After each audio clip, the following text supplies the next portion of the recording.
Oi, gente. Hoje eu vou ler o livro Anne com E. Na verdade, esse é o nome do seriado. O nome do livro mesmo é Anne de Green Gables. Então vamos lá.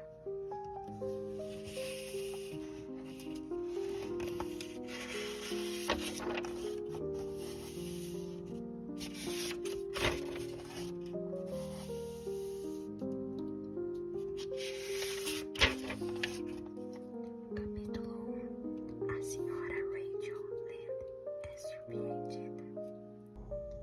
A senhora Rachel Lynde morava bem onde a estrada principal de Avonlea descia em direção a uma pequena depressão ladeada por amieiros e brincos de princesa e cruzava um riacho cuja nascente ficava nos fundos da mata da antiga residência dos Kundenbergs. Dizia-se que era um riacho sinuoso e rápido no começo de seu curso, por entre essa mata, com poças e cascatas escuras e secretas. Porém, quando chegava ao Vale Linde, era um recado tranquilo, comportado, pois nem o riacho poderia passar pela porta da senhora Rachel Lynde sem atentar para a decência e o decoro. Ele provavelmente tinha ciência de que a senhora estava sentada em sua janela, de olho em tudo o que passava, desde riachos até crianças, e de que, se reparasse em qualquer coisa estranha ou fora de lugar, ela jamais descansaria até que tivesse descoberto todos os porquês e motivos por trás daquilo. Há muitas pessoas em Avonlea e fora de lá que são capazes de cuidar com atenção dos assuntos dos seus vizinhos à custa de negligenciar os próprios assuntos. Mas a senhora Rachel Lynde era uma daquelas criaturas capazes que conseguem lidar com as suas preocupações e com as dos outros no mesmo pacote. Era uma dona de casa notável. Seu trabalho estava sempre feito e bem feito. Ela comandava o círculo de costura, ajudava a administrar a catequese e era o pilar mais forte da sociedade de caridade e de assistência a missões internacionais da igreja. Ainda assim, com tudo isso, a senhora Rachel encontrava tempo suficiente para ficar sentada por horas na janela de sua cozinha, cosendo colchas de algodão torcido. Ela cozera 16 delas. Como as donas de casa de Avonlea tinham o hábito de dizer com vozes perplexas e mantendo um olho vivo na estrada principal que cruzava o vale e subia o morro íngreme e vermelho ao longe. Como Avonlea ocupava uma pequena península triangular que se estendia pelo golfo de St. Lawrence, com água dos dois lados, qualquer um que entrasse ou saísse de Avonlea tinha de passar por aquela estrada do morro e, portanto, pela manopla invisível do olho onisciente da senhora Rachel. Ela estava sentada ali certa tarde, no começo de junho. O sol entrava quente e radiante pela janela. O pomar na descida embaixo da casa estava tomado de um rubor nupcial de inflorescências rosa esbranquiçadas e rodeado por uma miríade de abelhas que suniam. Thomas Lynde, um homenzinho tímido que as pessoas de Avonlea chamavam de marido de Rachel Lynde, estava plantando sua semente de nabo tardio no campo do morro, além do celeiro, e Matthew Kundenberg deveria estar plantando o seu no campo do grande riacho vermelho em Green Gables. A senhora Rachel sabia que ele deveria estar fazendo isso, porque o ouvira dizer a Peter Morrison na noite anterior, na venda de William J. Blair, em Carmody, que tencionava plantar suas sementes de nabo na tarde seguinte. Peter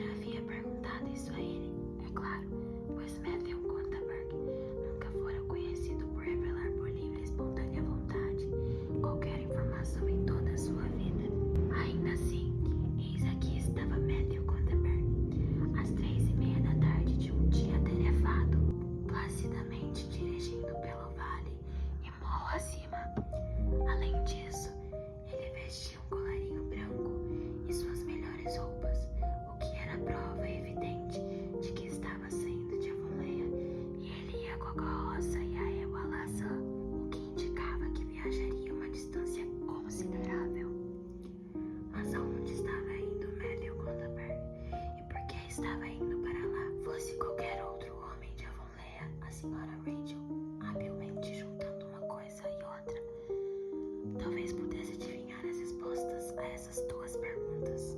Entretanto, Matthew saía de casa tão raramente que deveria ser algo urgente e incomum que o fazia sair. Ele era o homem mais tímido que havia e detestava ter de ficar entre desconhecidos ou ir a qualquer lugar onde talvez tivesse de conversar. Matthew vestir um colarinho branco e conduzir uma carroça era algo que não acontecia com frequência. A senhora Rachel, por mais que sopeasse, não conseguia descobrir nada, e o prazer que sentia naquela tarde foi estragado. Depois do chá, vou até Green Gables descobrir com Marilla para onde ele foi e por quê, concluiu finalmente a respeitável mulher. Ele geralmente não vai à cidade nesta época do ano e nunca faz visitas a ninguém. Se tivesse ficado sem semente de nabo, não teria se arrumado todo e pegado a carroça para ir comprar mais. Ele não conduzia a carroça rápido bastante para estar indo atrás de um médico. Ainda assim, algo deve ter acontecido desde a noite passada para incitá-lo a fazer isso. Estou completamente intrigada. Esta é a verdade, e não vou ter um minuto de paz, de espírito ou de consciência até que eu saiba o que fez Matthew Gutenberg sair de Avonlea hoje. Portanto, depois do chá, a senhora Rachel saiu e ela não tinha de ir longe. A casa grande, cheia de corredores e com uma pérgola com plantas frutíferas, na qual os Gutenbergs moravam, mal ficava a 400 metros, estrada acima a partir do Vale Lind. Na verdade, a estrada longa tornava a distância maior. O pai de Matthew Gutenberg, tímido e calado como filho, afastara-se o máximo que podia das outras pessoas, sem de fato se embrenhar na mata quando fundou a sua propriedade. Green Gables foi construída na ponta mais distante de sua terra desmatada, e lá estava até hoje, quase invisível da estrada principal, ao longo da qual todas as outras casas de Avonlea estavam muito amistosamente localizadas. A senhora Rachel Lynn sequer chamava residir o fato de alguém morar em um lugar assim. É simplesmente uma permanência, é isso que é, disse ela à medida que andava pela estrada gramada de sulcos profundos, ladeada por roseiras selvagens. Não é de se espantar que Matthew e Marilla sejam um tanto estranhos, morando sozinhos aqui, afastados de todos. As árvores não são lá grande companhia, mas se fossem, Deus sabe que haveria árvores o suficiente. Eu prefiro olhar para as pessoas. Na verdade, eles parecem satisfeitos o bastante. Mas suponho que estejam habituados com isso. O corpo é capaz de se habituar a qualquer coisa, até ao enforcamento, como disse o irlandês. Com isso, a senhora Rachel saiu da estrada e entrou no quintal de Green Gables. Aquele quintal era muito verde e arrumado e preciso, com grandes e patriarcas salgueiros dispostos de um lado, gravetados álamos pretos de ouro. Não se via pedra ou graveto fora de lugar, pois a senhora Rachel teria reparado caso houvesse. Em seu íntimo, ela achava que Marilla Gutenberg varria aquele quintal com a mesma frequência com que varria sua casa. Era possível comer uma refeição naquele chão sem se sujar sequer com uma partícula da proverbial sujeira. A senhora Rachel, sem demora, bateu de leve na porta da cozinha e entrou quando convidada a fazê-lo. A cozinha em Green Gables era um cômodo alegre, ou teria sido, caso não estivesse tão exasperadamente limpa, ao ponto de passar a impressão de se tratar de uma sala não usada. Suas janelas davam para o leste e o oeste. Da janela oeste, que dava para o quintal, entrava bastante da luz do sol suave de junho. Mas a janela leste, de onde se vislumbravam cerejeiras brancas em flor no pomar da esquerda, e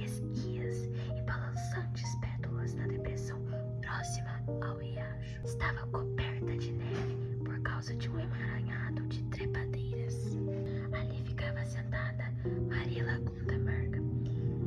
Nas poucas vezes em que se sentava, sempre um tanto desconfiada da luz do sol, que para ela parecia uma coisa dançante e irresponsável demais para um mundo que deveria ser levado a sério. E ali estava ela sentada agora, tricotando, e a mesa atrás dela estava posta para o jantar.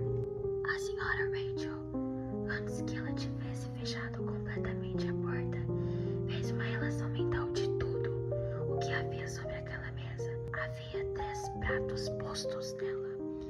Então Maria deveria estar esperando que alguém voltasse para casa com Matthew para tomar o chá, mas os pratos eram de uso diário e na mesa haviam apenas conservas de maçã silvestre e um tipo só de bolo. Portanto, a companhia esperada não poderia ser alguém especial. No entanto, e o colarinho branco de Matthew e a égua alazã. A senhora Rachel estava ficando desnorteada com esse mistério incomum envolvendo a quieta e nada misteriosa Green Gables. Boa tarde, Rachel, cumprimentou energicamente Marilla. Está sendo um ótimo fim de tarde, não é? Não quer se sentar? Como está sua família? Algo que, por falta de outro nome, poderia se chamar amizade, sempre existira entre Marilla Gundenberg e senhora Rachel, apesar ou talvez em virtude da dessemelhança entre elas. Marilla era uma mulher alta e magra, de corpo anguloso e sem curvas. Seu cabelo escuro tinha algumas mechas grisalhas. Estava sempre preso em um coque pequeno e bem apertado, preso com 2 grampos que o atravessavam agressivamente. Ela parecia uma mulher de experiência provinciana e de consciência rígida, o que de fato era. Mas havia algo oculto em seus lábios que, se fosse apenas um tanto mais desenvolvido, poderia ser considerado indicação de um senso de humor. Estamos todos muito bem, respondeu a senhora Rachel. Eu meio que receava que vocês não estivessem quando vi Matthew sair hoje. Pensei que talvez ele pudesse estar indo ao médico. Os lábios de Marilla se retorceram de compreensão. Ela esperava a visita da senhora Rachel. Ela soubera que a visão de Matthew partindo de maneira tão inexplicável assim seria demais para a curiosidade da vizinha. Oh não, eu estou bem. Apesar de ter tido uma dor de cabeça horrível ontem, retrucou ela. Matthew foi para o Rio Brent. Vamos adotar um garotinho de um orfanato na Nova Escócia. E ele está chegando de trem esta noite. Se Marilla tivesse dito que Matthew havia ido ao Rio Brent encontrar um canguru da Austrália, a senhora Rachel não teria ficado mais perplexa. Ela de fato ficou sem palavras por 5 segundos. Era impossível presumir que Marilla estivesse brincando com ela, mas a senhora Rachel foi quase forçada a presumir isso. Está falando sério, Marilla? Indagou ela quando as palavras lhe voltaram à boca. Sim, é claro, replicou Marilla, como se adotar meninos de orfanatos na Nova Escócia fosse parte das tarefas normais da primavera em qualquer fazenda bem cuidada de Avonlea, e não uma inovação inédita. A senhora Rachel sentiu-se como se tivesse recebido uma pancada mental grave.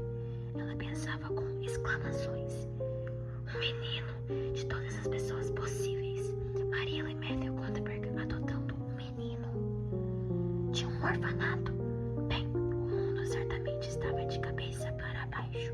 Nada mais a surpreenderia depois disso. Nada. O que diabos a fez ter essa ideia? Indagou ela em um tom de reprovação. Aquilo havia sido feito sem que pedissem os conselhos dela e, portanto, era necessário que fosse reprovado. Bem, faz algum tempo que pensamos sobre isso. Na verdade, passamos o inverno todo pensando nisso, respondeu Marilla.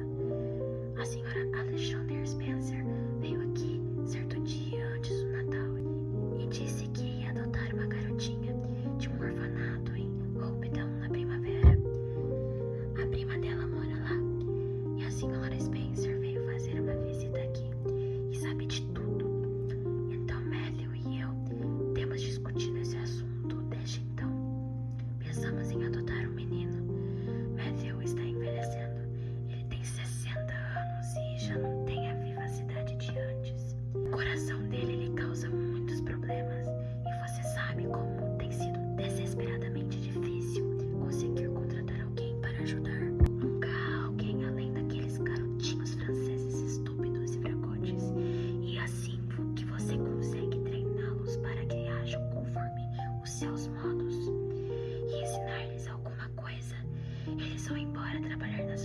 lagosta enlatada ou vão para os Estados Unidos. A princípio, Matthew sugeriu que adotássemos um órfão do Reino Unido, mas eu disse não logo de saída. Pode até não haver nenhum problema com eles, e eu não estou dizendo que há, mas eu não quero um árabe nas ruas de Londres na minha casa, disse eu. Pelo menos me arrume um órfão nativo. Não importa quem adotemos, sempre haverá um risco. Mas ficarei com a mente mais tranquila e vou dormir melhor se adotarmos um órfão nascido no Canadá. Então, no fim das contas, decidimos pedir à senhora Spencer que escolhesse um para nós quando ela fosse buscar a garotinha dela. Soubemos na semana passada que ela estava por vir e mandamos um recado pela família de Richard Spencer em Camden para que nos trouxesse um garoto simpático e esperando de cerca de 10 ou 11 anos. Decidimos que essa seria a melhor idade, velho bastante para ser útil no cumprimento de algumas tarefas e jovem bastante para ser educado de maneira adequada. Nossa intenção é fornecer a ele um bom lar e escolaridade. Recebemos hoje um telegrama da senhora Alexander Spencer. O carteiro o trouxe da estação de trem, dizendo que eles estavam vindo hoje no trem das 5:30 da tarde. Então, Matthew foi para o Hilbert encontrá-lo. A senhora Spencer vai deixá-lo lá. E é claro que ela vai seguir viagem até a estação de White Sands. A senhora Rachel se orgulhava de sempre falar o que pensava, tendo ajustado sua atitude mental para essa novidade incrível. Começou a falar o que pensava. Bem, Marilla, vou simplesmente lhe dizer com sinceridade que acho que você está fazendo uma tolice enorme. Uma coisa arriscada, isso sim. Você não sabe o que vai receber. Você está trazendo uma criança desconhecida para dentro de sua casa e lar sem sequer saber qualquer coisa sobre ela, ou sobre o temperamento dela, ou sobre o tipo de pais que ela teve, ou como é provável que ela se torne no futuro. Ora, na semana passada mesmo eu li no jornal que um homem e sua esposa no oeste da ilha adotaram um garoto de um orfanato e ele botou fogo na casa à noite. Botou fogo de propósito, Marilla, e quase os torrou em suas camas. E sente outro caso em que um garoto adotado que chupava ovos frescos da casa e eles não conseguiam fazê-lo abandonar este hábito. Caso você tivesse pedido meu conselho sobre este assunto, coisa que você não fez, Marilla, eu teria lhe dito pela misericórdia, nem pensasse nisso. Esta é a verdade. Essa falsa tentativa de consolo não pareceu ofender ou alarmar Marilla. Ela continuou decotando com firmeza. Não nego que, em certa medida, você tenha razão, Rachel. Eu também estive com certo receio. Mas Matthew cismou com isso. Pude perceber isso e então cedi. É tão raro que Matthew cisme com alguma coisa que quando isso acontece, eu sempre sinto que é o meu dever ceder. Quanto ao risco, há riscos em quase tudo que o corpo faz neste mundo. No fim das contas, há riscos em ter os próprios filhos. Uma gravidez nem sempre termina bem. E a Nova Escócia fica muito perto da ilha. Não é como se estivéssemos adotando alguém da Inglaterra ou dos Estados Unidos. É impossível que ele seja muito diferente de nós. Bem, espero que dê tudo certo, comentou a senhora Rachel com um tom que claramente indicava suas terríveis dúvidas. Só não diga que não lhe avisei se ele tacar fogo em Green Gables ou jogar estrexina no poço. Eu soube de um caso em New Brunswick em que uma criança de um orfanato fez isso e toda a família morreu numa agonia horrorosa. Só que nesse caso foi uma menina.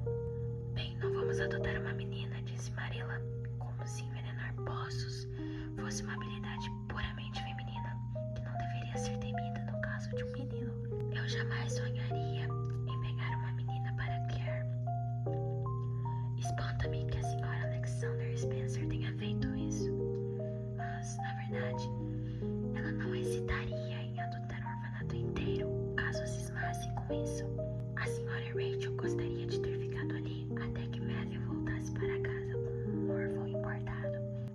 refletindo que demoraria no mínimo 2 horas até que ele voltasse, ela decidiu subir a estrada até a casa de Robert Bell e contar a ele a novidade.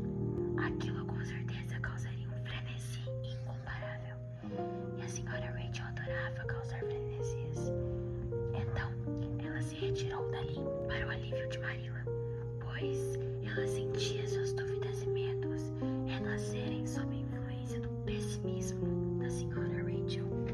Ora, nunca ouvi disparate maior, exclamou a senhora Rachel, depois que já estava a uma distância segura na estrada. De fato, parece que estou sonhando. Bem, e sinto muito por esse pobre rapazinho, de verdade. Matthew e Marilla não entendem nada de crianças e vão esperar que ele seja mais inteligente e firme que o seu próprio avô. Se é que algum dia ele teve avô, o que eu duvido. Parece de algum modo insólito pensar em uma criança em Green Gables. Nunca houve uma por aqui, pois Matthew e Marilla já eram crescidos quando a casa nova foi construída. Se é que algum dia eles foram crianças, o que é difícil de acreditar quando se olha para eles. Não queria por nada estar